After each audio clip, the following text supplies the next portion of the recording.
Hanny Time. A daily look at sports from our resident historian. Your sports break during your lunch break. Live from the Mercedes-Benz of Baton Rouge studios. Here's Charles Sandegriff. And we welcome you in here on a Monday afternoon. Hope you had a great weekend. Back from Atlanta, I'm Charles Sandegriff along with Mario Jerez and Taylor Sharp. Thank you for making us a little part of your day. Hope you enjoyed the weekend as much as you could. I know the outcome of the game was not what any LSU fan wanted, but the fact that LSU was there made for a successful season, one that was better than what all of the I like exceeding expectations better than the word overachieving. So I'm gonna use that for now. The SEC championship experience is worth its weight in gold as far as I'm concerned. I reject the notion that LSU would have been better off to go 9-3 and have beaten Texas A&M and lost to Alabama, and thus Alabama would have been the rep in the game because it puts another loss on LSU's schedule. Brian Kelly said this yesterday. The last two games don't erase what was done in the 11 before that. So even if you go and lose, I think the experience is invaluable. It's not quite what the NBA is, where the long-standing theory is you have to lose before you can win. It's not always true, but in the NBA it's true way more often. It's true about 90% of the time, I would say. It's not quite that cut and dried because you turn over people much more in college football than you do in professional basketball, but I still think that the experience is worth it. The number of LSU fans that went was far below what I had anticipated, and I think the A&M loss took some of the edge off of that. I've been to every one of them that LSU's been to, and this was by far the lowest fan participation that LSU has had. The stadium was 10-1 in red, but be that as it may, it was still, for the players that'll be coming back, I think something that they can build on. How about if I had said during the pregame or sat up here last week and said, I think that LSU is going to put up 550 yards of total offense on Georgia. Huh. Did Georgia's first team miss the bus? No. If I would have told you they were going to throw for 500 yards, well, wouldn't have believed that either. So the fact that they got half 100 put up on them. Do like the 2-point conversions for that nice round number, Kirby. That was nice of you. But this was a result that was not unexpected. Georgia was a heavy favorite. They should have been. They were the better team. They should have won. I get all of that. But some of the things that happened during the game were eye-opening for me, and some of them in a good way, and some of them in a bad way. So let's start with the good. I'm a positive person, right? You got in this game, in my opinion, a glimpse of what the LSU offense might have been had things turned out a little bit differently, and you certainly got an idea of why Brian Kelly. In my head, I'm watching him in the Tennessee game, basically barking at Jaden Daniels, "Throw the football," and you saw why. It was not a hard read if you went out and watched some of the preseason practices. LSU's most talented players on the offensive side were on the outside. They were the wide receivers.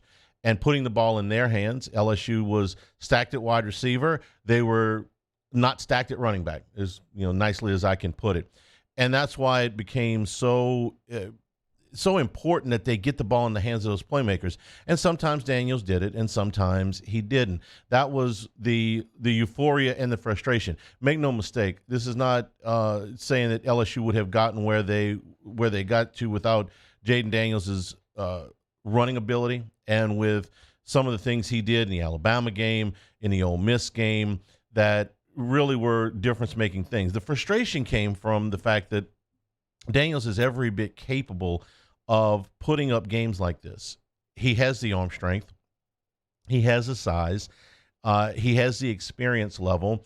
What he lacked maybe in confidence at times to put the ball up was really all that was lacking, and that came from a good base, which was to not turn the football over, but at times LSU was a little bit too cautious throwing the football down the field. So you got a glimpse of why Brian Kelly was pushing that narrative so hard, and what LSU could do once they started getting the ball to those guys. And they spread it around. There were a lot of them. You know, there wasn't just one guy. There were multiple guys that could hurt a defense down the field. And you had to attack this Georgia team vertically because you can't run the football on them at all. So that was a good and a bad thing. It was good to say, hey, look, here's where the potential is. The bad thing is they didn't always take advantage of it.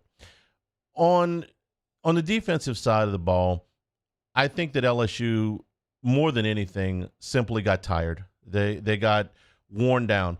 And, you know, for the most part of the season, I would say for probably 2/3 to 3/4 of the season, maybe even all the way to the last two games, LSU looked like they were the better conditioned football team in just about all of those games. In the fourth quarters, going back to the Florida State game, the Alabama game, the Ole Miss game, the Mississippi State game, the Auburn game, the Florida game, every one of those games, LSU had to make plays in the fourth quarter, and every time it seemed like they were up to the task. They got worn down because they simply did not have the type of depth that you need. There was a play in the first quarter, this was probably on the second drive, where Georgia ran 4 fresh linemen out. And I turned to Jacob Hester, who was sitting next to me. I said, LSU doesn't have that many guys to put out ever. You know, there's no time in the game that LSU can run 4 fresh defensive linemen out there. So I decided to go back and chart it yesterday. So here's what, and I might have missed 1 or 2, but here's the numbers that I came up with. LSU's 4 starters on the defensive line, all of them played at least 53 of 73 snaps. None of the Georgia starting defensive linemen played more than 42 out of the 72. Now, as bad as 53 out of 73 sounds to 42 out of 72, and it's 11 snaps on basically on the same amount, one more snap for Georgia than for LSU, know that Mekhi Wingo played 71 out of 73 snaps on Saturday. I mean, that's for an interior defensive lineman against a physical team like Georgia. B.J. Ojulari played every play. He didn't sit out a single play. So if you're looking at 50% of LSU's defensive line on Saturday, played the whole game, essentially the whole game. And none of Georgia's players played more than 55% of the snaps. That's what you need to know about where you are and where you want to go. When LSU's had their best teams, their best defensive teams, they've been able to rotate fresh linemen in, and that simply wasn't available to them. They didn't have enough players. It's all there is to it. And even a fantastically conditioned team like LSU was this year, eventually you will get worn down. So that's what I believe happened defensively. I don't think that it had anything to do with schematics. I think Matt House had a fantastic year. And, you know, you look at it and say, oh, you have a fantastic day on Saturday. They put 50 points up. I don't put that on the defensive coordinator. There were a number of plays that were made in the secondary where LSU was in position to make a play, and simply the Georgia player made the play.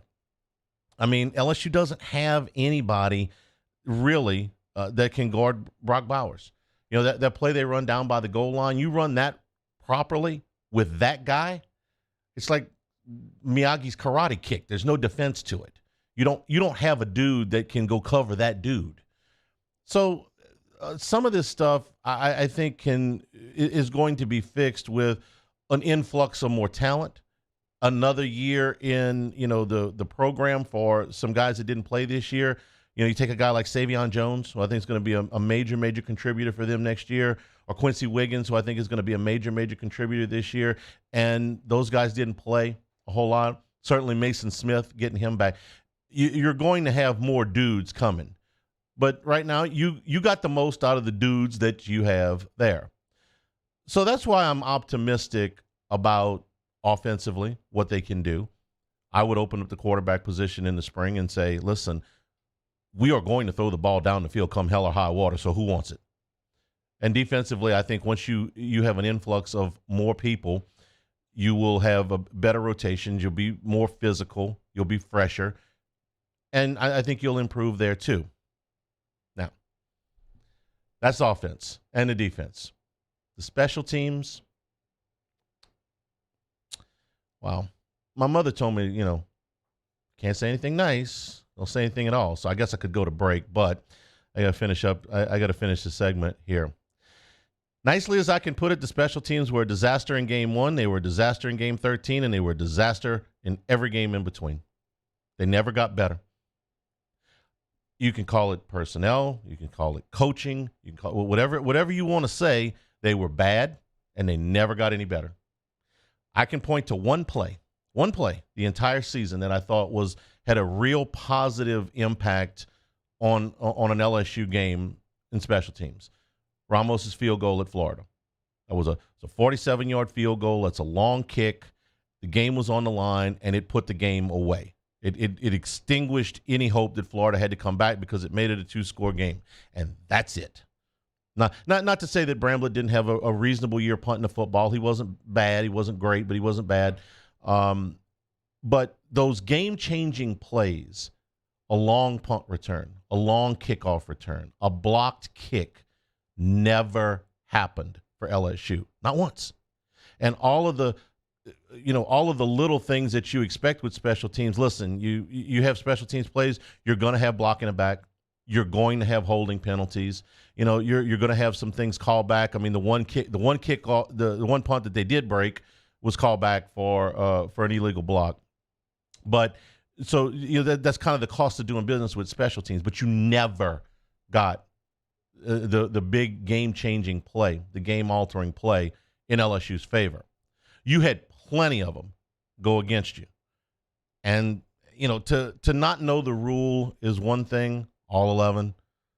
To have everybody just basically matriculate off the field, and there were a lot of Georgia players didn't know the rule either, okay? Don't make any mistake. They're looking around like, hey, can we pick this up? Oh, okay. And they did. LSU's nowhere to be seen. Brian Kelly called it inexcusable, and I will agree. That's the perfect word for it. So maybe the depth issues were relevant on special teams as well. I know that they were, but you can't be that bad. You simply cannot be that bad. You can't have that many games altered. You lost the Florida State game because you didn't get an extra point. You didn't have your extra point protection squared away, so you can't get to overtime. I believe that the momentum was carrying with LSU at that point. I believe they would have won that game. We'll never know. I'm not going to say you lost this Georgia game because they picked up the field goal and ran it back, but I was in the stadium, and LSU very much felt like through those first 2 drives that, hey, we can play with these guys. They had picked up 6 first downs, and Georgia had gone 3 and out on their one drive. They put themselves in position to take a lead.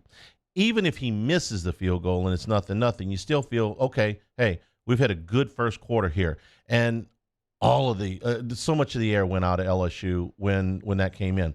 Even when Boutte broke the run, on the catch to tie the game, it still felt like LSU was chasing points. And it was in my head the whole way. Hey, this game is 7 to 10 points more lopsided than what it would be. So I don't know if they lost the game. I'm not saying that they lost the game. If he makes the kick and it's 3-0, Georgia probably still wins. If he misses the kick and it's 0-0, Georgia probably still wins.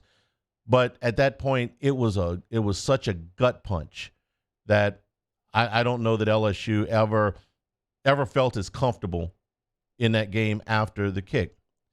And there were others. The Tennessee game had to be coached differently because they were 1 possession behind from the very opening kickoff. Brian Kelly said it himself. I felt like I needed to gain another possession.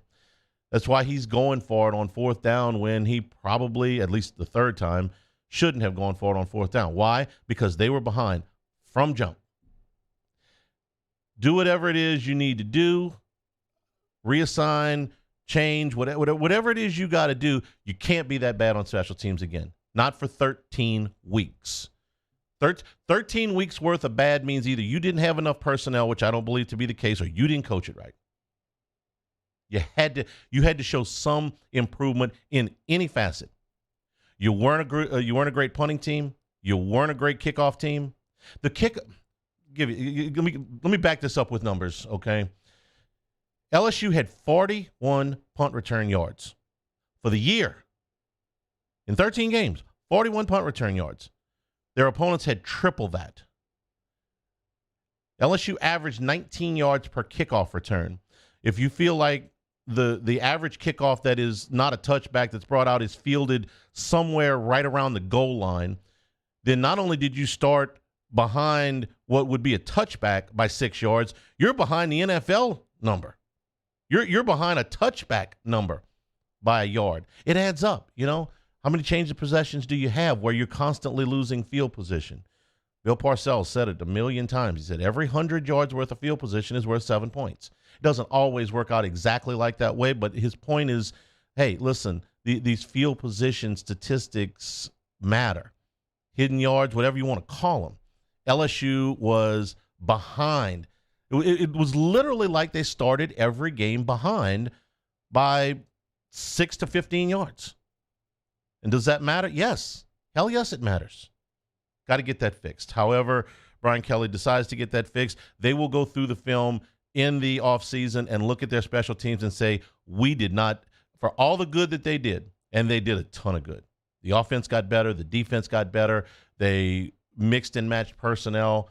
They made do in some places where they didn't have a whole lot of depth, and they got to the SEC championship game. They won the Western Division. It was a hell of an accomplishment. But they will look at those special teams, and they will go, we did not do a good job here.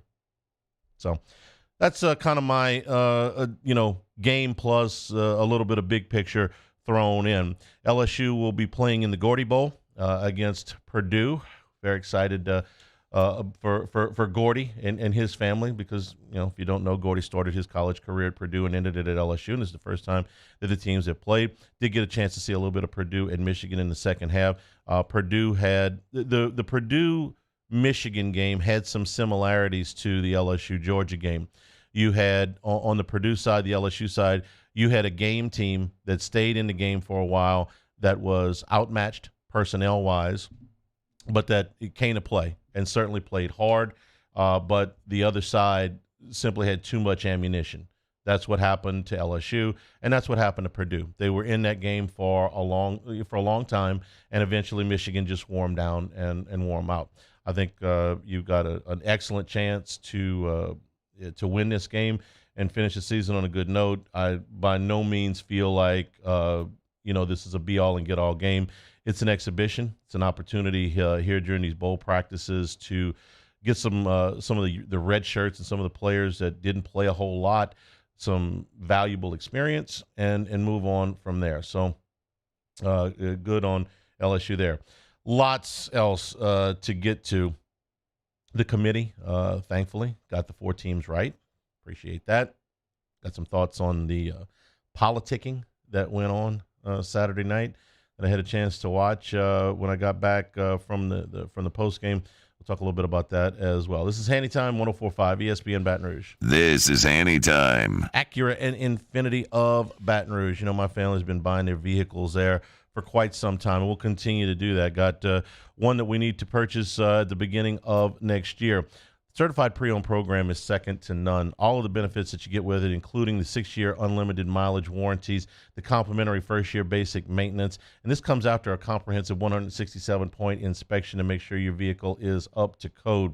Carfax will get you a vehicle history report and a 3-year buyback guarantee. You get a free 3-month trial subscription to satellite radio. And features that I like the best, the emergency roadside assistance. You know that for your older drivers, somebody who's, maybe not going to be able to change a tire, or if, you get a dead battery or something, you're going to have that emergency roadside assistance. Complimentary service courtesy vehicle means that you're going to have a vehicle while your vehicle is being serviced, so you don't have to wait around for it. You don't have to arrange for transportation. Transparency and pricing in a family atmosphere. It's all at Acura and Infinity of Baton Rouge. Professional golfers John Peterson and JJ Colleen answer all your golf and life questions inside the new Drop Biscuit Studios podcast for the people. Download or subscribe today at dropbiscuit.com.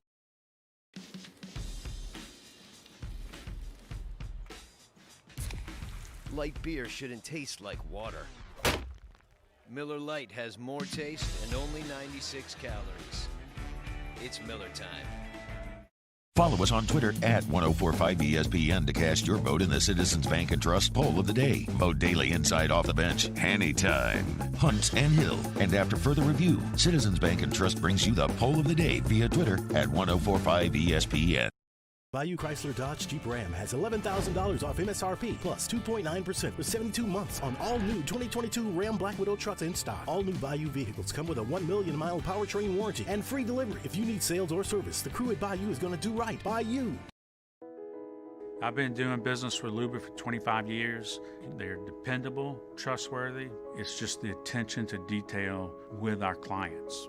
Our folks have years and years of experience. They're highly trained professionals, but many companies have that asset. What I'd like to think makes Luba a bit different is that we use those talents in a way that truly is dedicated to serving the needs of the folks who depend on us. There it is, the extra mile, on the border of expected and extraordinary for those willing to go further, like vans customized for work or play, with safety and tech to keep you connected. Supported by a 5-star sales, service, and finance team. And backed by the 1-star you know. So go the extra mile. It's never crowded because so few have what it takes to go there. Mercedes-Benz Vans. ServiceMaster Elite create clean, disinfected work environments. As a local business, we take pride in serving the New Orleans and Baton Rouge areas. Our cleaning protocols follow CDC and OSHA standards for healthcare settings, offices, senior living, restaurants, and industrial plants. Contact ServiceMaster Elite to get your operation ready for reopening with germ disinfection cleaning.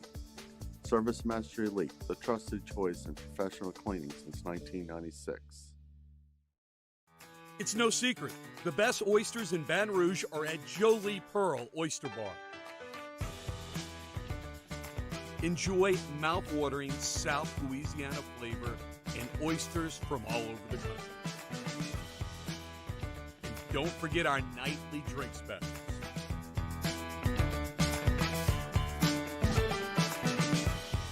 Jolie Pearl Oyster Bar, located in downtown Baton Rouge. Bayou Ford has the new inventory to get you in a new Ford truck or SUV today, or customize your next vehicle just the way you want. All new Bayou Ford vehicles come with a 1 million mile powertrain warranty. Monday evening edition of Game Time presented by Bet Rivers. We're live at Rouge Creole in Perkins Row, recapping all of the college and NFL action from the weekend on 104.5 ESPN Baton Rouge.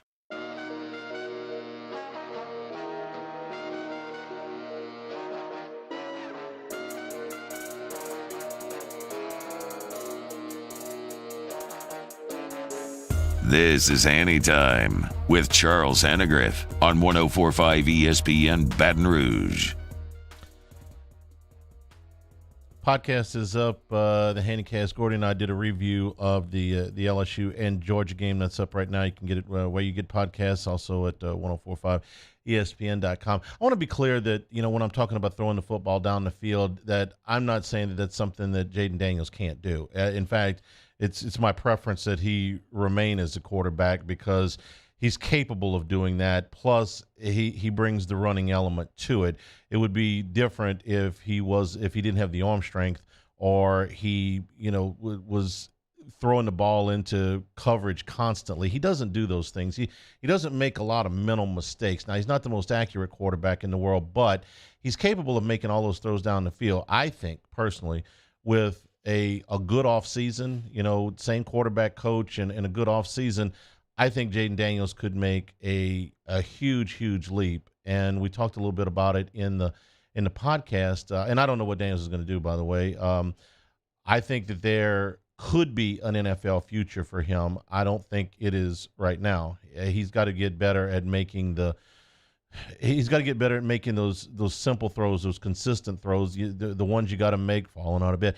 He's got to be able to make that throw. But if you want to compare him back to, say, we use this comparison in the podcast this morning, what Jalen Hurts looked like as a freshman.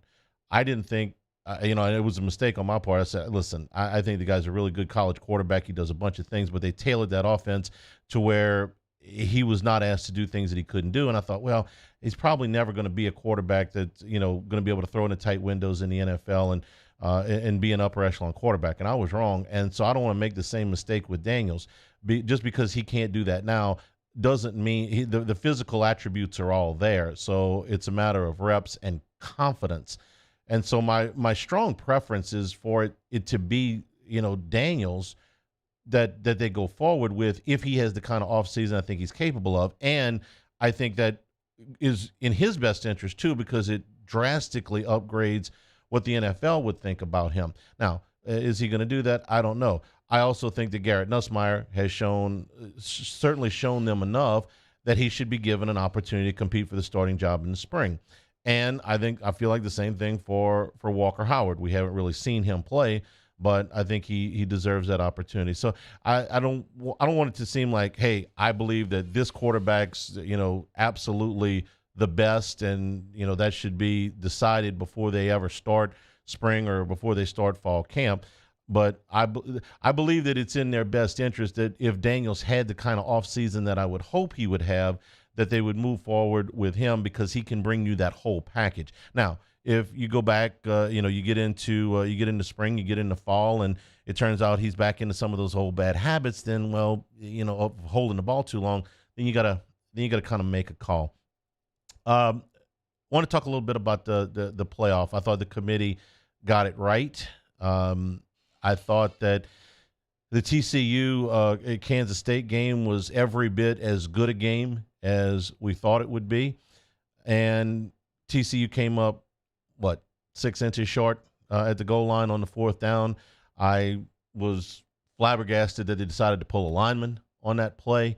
And just to show you, my extensive, confidence in my take, I'm saying that to Moscona and Jacob Hester on the way to the airport on Sunday morning. I'm like, can't believe he pulled lineman there. You never pull a lineman at the goal line.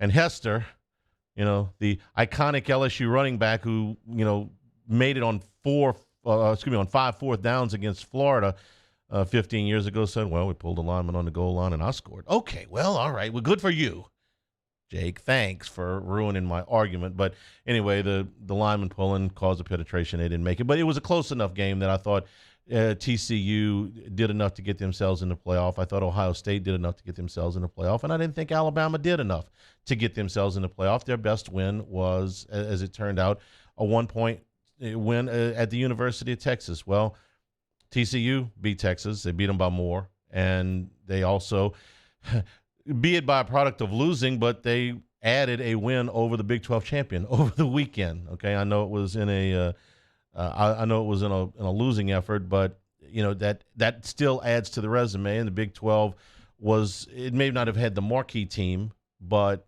besides TCU, but there were no Colorados in there as well.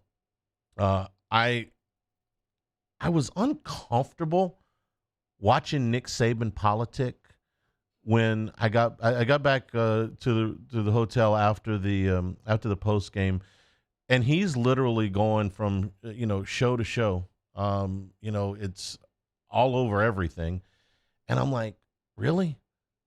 You're Nick Saban, man. You're the pinnacle of college football coaching.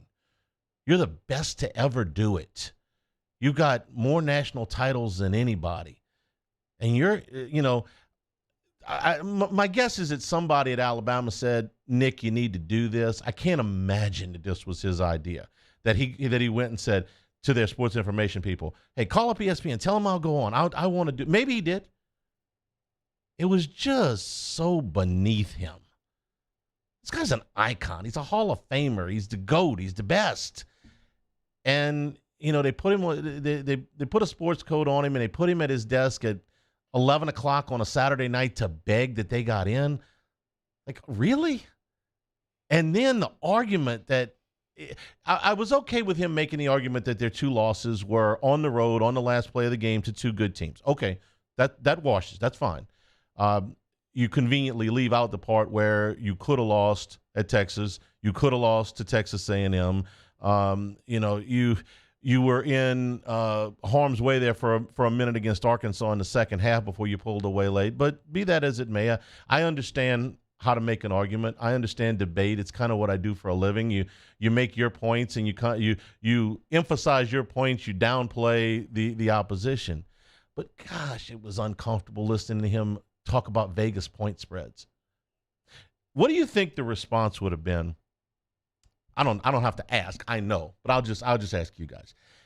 You go to a press conference in October, okay, when Alabama's about to play Tennessee, and you ask the question in a press conference, Nick, you guys are 9-point favorites at Tennessee this weekend. What do you think about that? Duck, because here he comes. He'd have ripped that person's head off. We don't talk about point spreads. That's what we do in the media. I do it plenty. Okay, we reference it as a tool, relative power, and all that stuff. But Nick Saban referencing point spreads? Come on, man.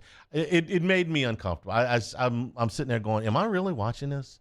Is this what they've reduced Nick Saban to? If you're Nick Saban, it ought to be like, look, this is our resume. 10-2. We lost to 2 really good football teams. We went through this gauntlet in the Southeastern Conference, and here we are. I think we're one of the best 4 teams. Do what you will. To reduce him to that was, I don't know. Like I said, it made me a little bit uncomfortable. By the way, point spreads are an indication of what we think will happen. We use them all the time, but we don't know what's going to happen. We don't know who's going to cover. We don't know whether it's the favorite or the underdog that is to play in a game. We think we do. We spend a lot of time trying to figure out what that's going to be, and sometimes we're right and sometimes we're not. But those are all things that we are predicting for the future. And as I've said 8 million times, the college football playoff committee's job is not to predict what they think will happen in the future. That has never been their job. When they are the NCAA basketball committee or the NCAA baseball committee, I cringe every time I hear them say, well, we think that this is, the best team moving forward. I don't want to hear about what you think they're going to do moving forward. It's irrelevant. You are no more of a prognosticator than me or Mario or Taylor or Nick Saban. You do it based on what you have done. That is a tangible result that you know what it is. Don't tell me about I never in my life did I think I would hear Nick Saban politicking on the basis of point spreads. Yikes. Thought I'd mention that. Take a break. This is Hanny Time, 104.5 ESPN Baton Rouge. This is Hanny Time. And we're getting into the holiday party season. They managed to have the company holiday party when we left, so hope you guys had a good time. But if you're planning your holiday party and you're in charge of the menu, hope you are including supreme rice in some of your holiday dishes, whether you're getting family together or it's with your friends or maybe a company party. Supreme Rice has been delighting their customers since the 1930s. Down in Crowley, Louisiana, all of our Supreme Rice is grown, milled, and processed down in southwest Louisiana. So you'll be supporting our Louisiana farmers, whether it's the brown, long grain, the medium grain, or the jasmine. Supreme Rice is the perfect complement to your holiday menu. Get it at all your AG food stores, all of your Rouses, all of your Walmarts, including your Walmart neighborhood stores, and you're going to stretch your food dollar at the same time. For more information, some unique recipes, visit the website at supremerice.com. Our listeners fire up their opinions on the jimsfirearms.net hotline at 499-1045. Keep listening for your next chance to shoot us your thoughts with the jimsfirearms.net hotline on 104.5 ESPN Baton Rouge.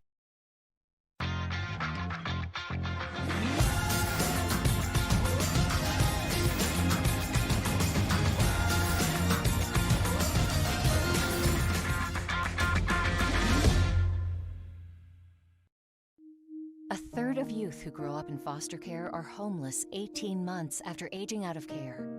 But you can rewrite that story. Change a child's story. Become a volunteer today.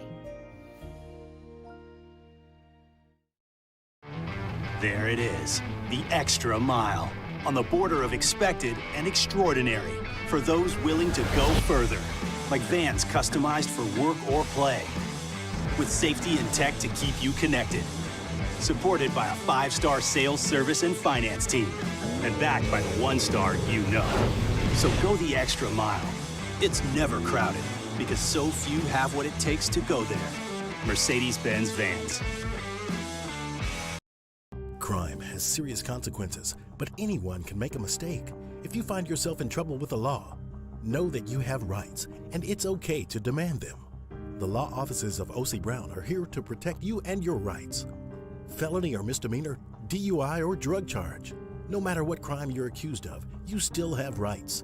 Let the law offices of O.C. Brown uphold them. Call 225-343-1111. Your law firm for a lifetime. I've been doing business with Luba for 25 years. They're dependable, trustworthy. It's just the attention to detail with our clients. Our folks have years and years of experience. They're highly trained professionals. But many companies have that asset. What I'd like to think makes Luba a bit different is that we use those talents in a way that truly is dedicated to serving the needs of the folks who depend on us. Gulf Coast Office Products is a nationally recognized Savin office equipment dealer based right here in Louisiana. Over 100 employees strong, Gulf Coast has the boots on the ground to support all vertical markets, from education, engineering, legal, and finance. With the latest in office technology, from desktop to production segment units, Gulf Coast and Savin have the perfect fit for you. Call 225-756-2644. That's 756-2644 for Gulf Coast Office Products. Oh, hey, what's up? It's Big D and Bubba, 100.7 The Tiger Morning Show. We'd love for you to join us every weekday, 4 a.m. till 9 a.m. Yeah, everything you want in a show. Country music. We got laughs. We got celebrity in-studio guests. We just need you. Join us every weekday morning, 4 a.m. to 9 a.m., right where it all started. That's right. Louisiana's country station, 100.7. Monday evening edition of Game Time presented by Bet Rivers. We're live at Rouge Creole in Perkins Row, recapping all of the college and NFL action from the weekend on 104.5 ESPN Baton Rouge.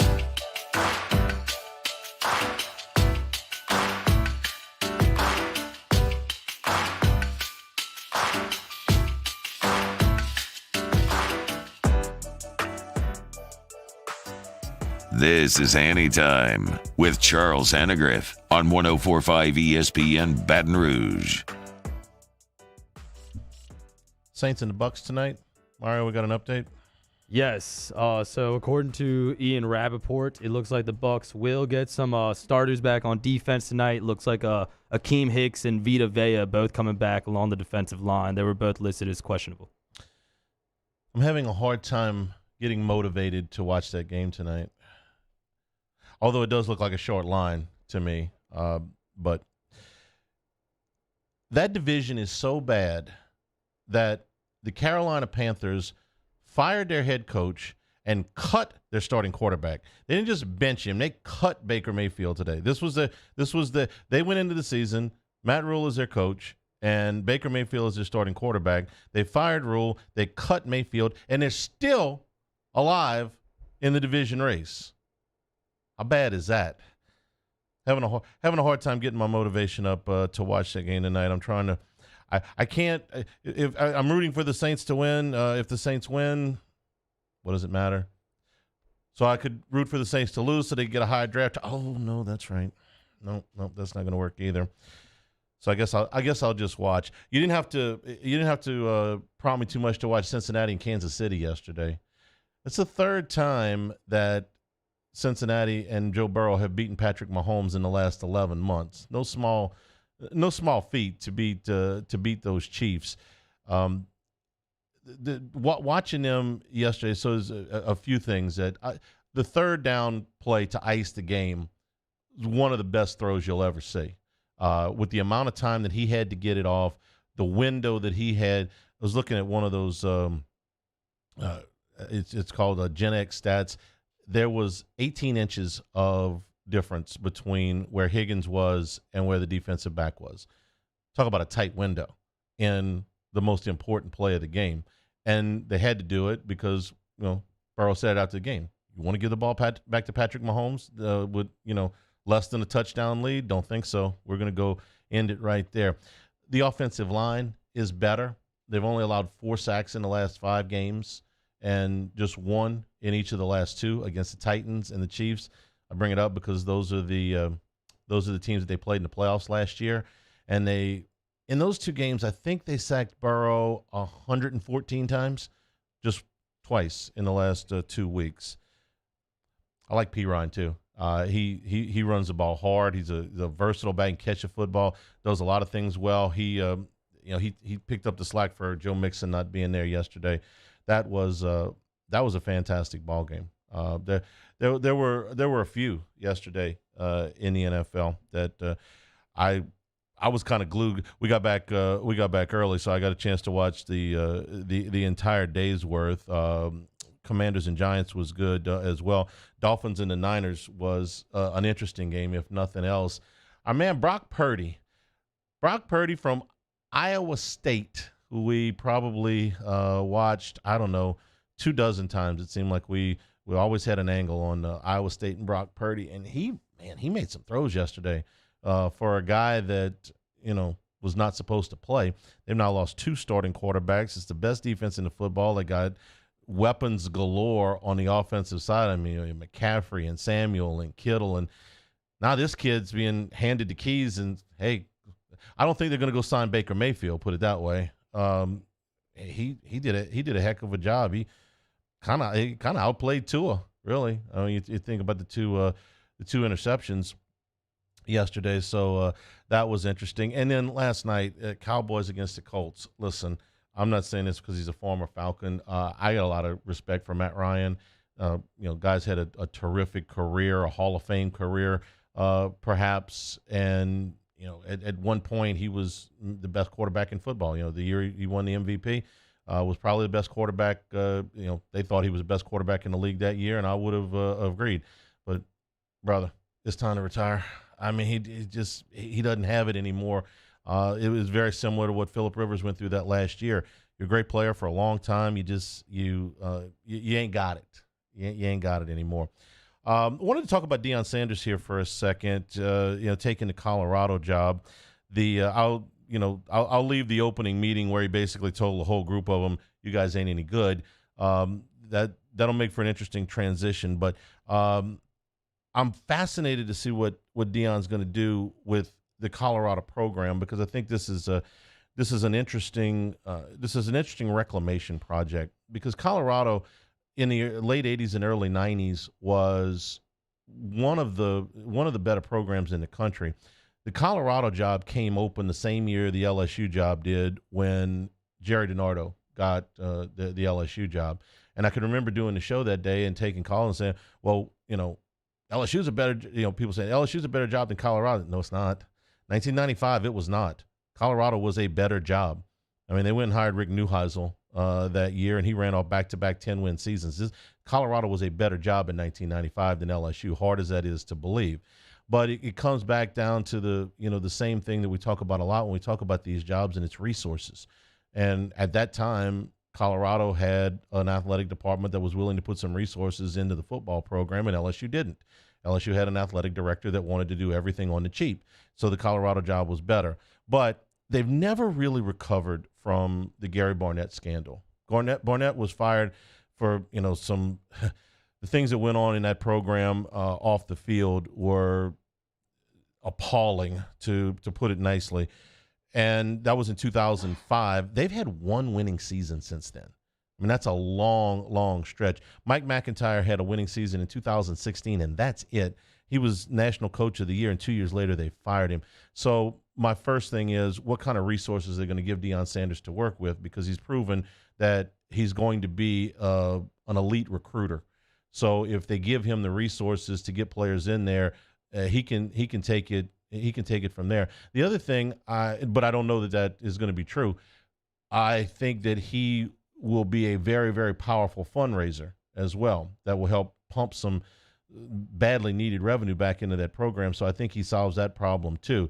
What kind of success will he have on the field? Well, you have to give him some time.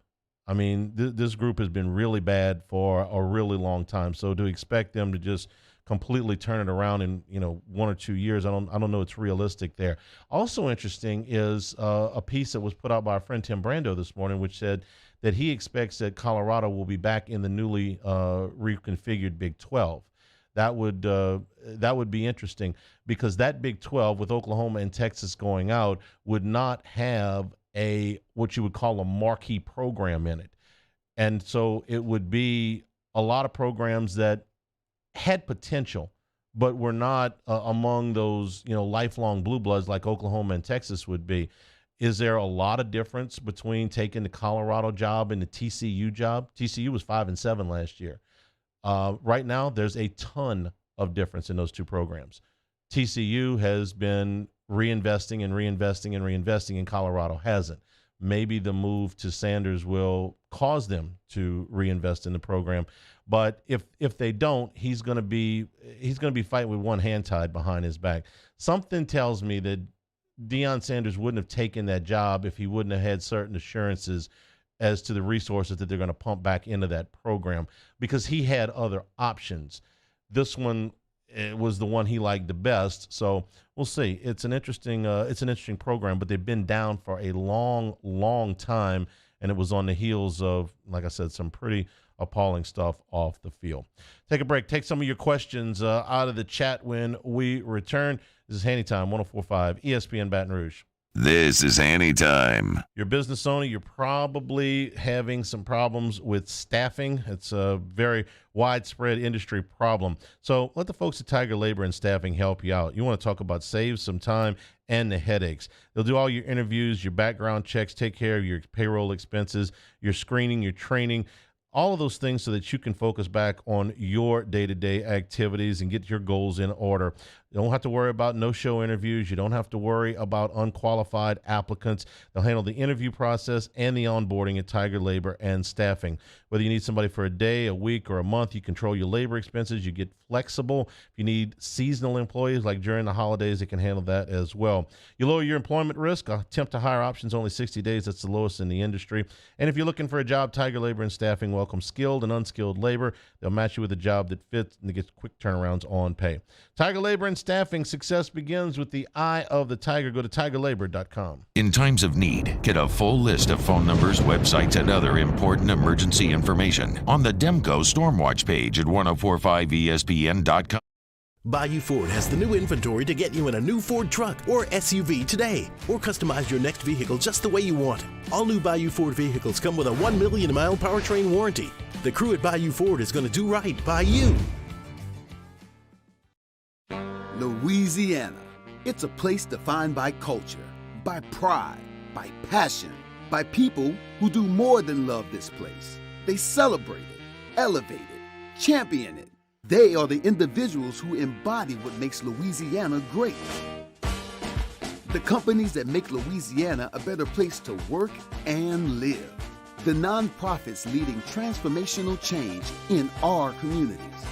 Champions of Louisiana are all around us, and LWCC is proud to celebrate them because we've always been Louisiana loyal, supporting the workers, the innovators, the change agents of this great place we call home. Who are the champions around you? Together, we can share their stories. Together, we can help our home state thrive. Together, we are Louisiana loyal. Always.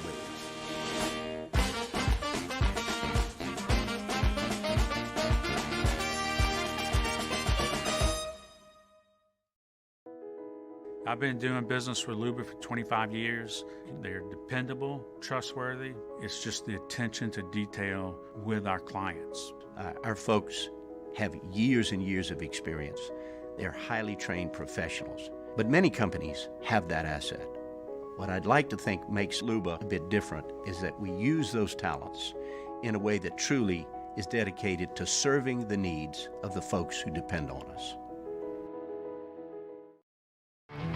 There it is, the extra mile, on the border of expected and extraordinary, for those willing to go further, like vans customized for work or play, with safety and tech to keep you connected, supported by a 5-star sales, service, and finance team, and backed by the 1-star you know.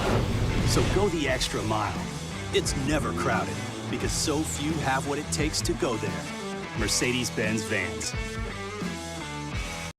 ServiceMaster Elite create clean, disinfected work environments. As a local business, we take pride in serving the New Orleans and Baton Rouge areas.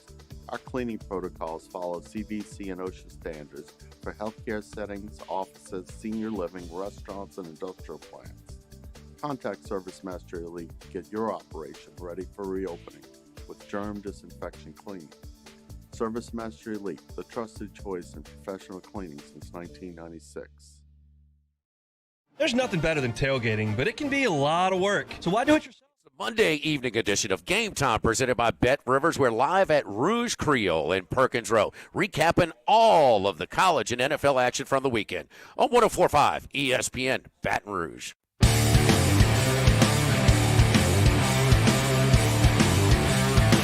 This is Hanny Time with Charles Hannegriff on 104.5 ESPN Baton Rouge. Some of the questions out of the chat: did Colorado win a national championship? Yeah, they did. Back in 1990, and yeah, there was a fifth down play that was involved in that. And yes, Jerry DiNardo was the offensive coordinator on that team. Champ weighed in with Colorado's got an $18 million athletic budget. I didn't look it up, but I'll take his word for it. Even if he's close to right, that's kind of what I'm talking about. LSU's athletic budget for the coming year, I think, is somewhere in the area of 150 million, 160 million, something like that. I don't have the exact number in front of me, but gives you an idea. Not to say that Colorado's on the level of some of the SEC programs, but if you're going to be competitive in either the Pac-12 if they stay, or if Brando's right and they go to the Big 12, you gotta step up your financial game. So I think that Sanders helps them with that. I think that Deion Sanders can get a lot of people on the phone. I think he can raise a lot of money. Lord knows he's charismatic. Okay, so can he sit down and get a donor to write a check? I think he can. What that means, how much they get improved, I don't know. But yeah, you gotta step it up from there. Anthony Richardson has declared for the NFL draft, the Florida quarterback. That's interesting. I think that, first of all, I think that's a mistake. And I say it's a mistake because I think that Richardson, a lot like Jaden Daniels, with another year in college, could move himself up considerably. Like, Richardson's got enough upside to be a very high first-round pick. But when you look at quarterbacks in this draft, he's not going to go ahead of Bryce Young. He's not going to go ahead of C.J. Stroud. He's not going to go ahead of Will Levis. So if you get down to the fourth quarterback, you're going down the list pretty good. If I were an NFL team, I would be absolutely delighted to take Anthony Richardson in the second round. But I wouldn't heap that responsibility of being a first round pick on his shoulders. I would love to develop him without having to move a first round pick for him. But we'll see. The position is such that you're constantly striving for the next guy. You want to catch the lightning in a bottle. You want to solve your quarterback problems, because if you don't, what else matters in the NFL? So anyway, he'll be a really interesting pick for whoever gets him. Another question. Ask Kenny, if you could coach in one city for any sport, where would it be? Wow. That's a good question. Where, when it's going good, is it as good as anywhere that you would be? Maybe Chicago. When things are going well, which it usually isn't for the Bears and usually isn't for the Cubs, but when on the occasions when things go really well, maybe Chicago.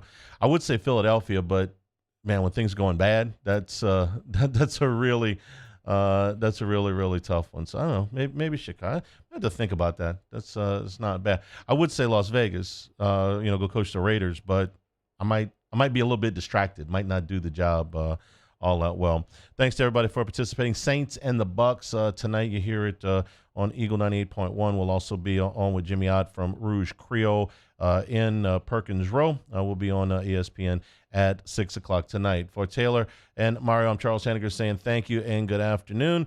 This has been Hanny Time, 104.5 ESPN Baton Rouge. This is Hanny Time. Big Mike's heading over to Big Mike's for the Saints game tonight. It's all-you-can-eat boiled shrimp starting at 5 o'clock. In fact, that's every Monday night from 5 p.m. until close. All-you-can-eat boiled shrimp for the Saints game tonight. Also, don't forget about your holiday gift cards at Big Mike's. $30 in purchases will get you $5 extra. $50 will get you $10, and $100 will get you $20 extra in gift cards. Plan your holiday parties at Big Mike's. They're a staple in Denham Springs, part of the very fabric of the city of Denham Springs on Aspen Boulevard. Big Mike's were kind of a big deal.